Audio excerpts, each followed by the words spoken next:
Il n'était encore jamais venu ici. Jean-Claude Perrin, fondateur de l'association Res Publica, a découvert la Villa Gilet dans la presse à travers ses problèmes financiers.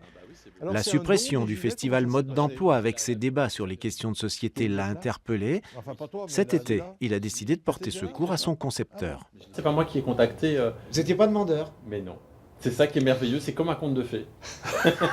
C'est vrai que c'est nous qui l'avons contacté en disant tiens, on va l'aider quoi. Qu'est-ce qui vous a séduit dans cette histoire? Séduit, moi Res Publica travaille dans le développement de la citoyenneté. La culture fait partie du développement de la citoyenneté. Donc c'est pas parce que les collectivités locales ont moins d'argent et donc elles découpent des subventions partout qu'il faut arrêter la culture. Non mais cela dit, Mode d'emploi, en plus c'est très lié à l'exercice de la citoyenneté puisque c'était un festival de débat d'idées.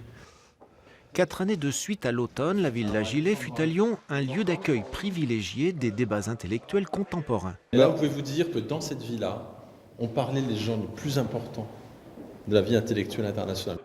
C'était avant les remontrances de la Cour des comptes pour la gestion financière de la structure. Elles ont entraîné une forte baisse des subventions, surtout celles de la région. Bon, c'est derrière nous. Nos relations se sont très largement apaisées avec le conseil régional. On est plutôt dans un dialogue assez serein, mais on a quand même perdu la moitié de l'équipe et quand même un festival qui était unique en son genre en Europe. Donc nous, tu vois, du lundi au Le festival ne s'appellera plus Mode d'emploi, mais Chose publique, en latin Res Publica. C'est le nom de l'association que Jean-Claude Perrin a créée il y a 20 ans en se retirant des affaires. Il dirigeait des galeries marchandes. Il a mis son argent dans des projets d'intérêt général, essentiellement en Afrique, mais aussi un peu chez lui, en Rhône-Alpes. C'est un privé au service du public qui met un pied à la Villa Gilet.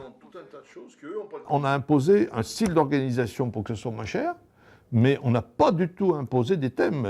On leur a raconté un peu ce que nous on avait en tête, donc ils se sont rapprochés un peu de nos thèmes, mais choisir les intervenants, les machins, etc., c'est eux ils ont vraiment été les concepteurs. Nous on est les financeurs en gros, et eux sont les concepteurs. Alors ce n'est pas simplement une manière de trouver de l'argent ailleurs, c'est aussi une manière de travailler différente.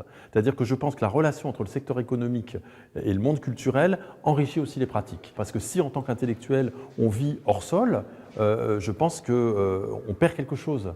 Avec Res Publica, la Villa retrouve un festival qui parlera de laïcité, mondialisation ou terrorisme pendant une semaine au lieu de 2, mais qui sera toujours gratuit et ouvert à tous.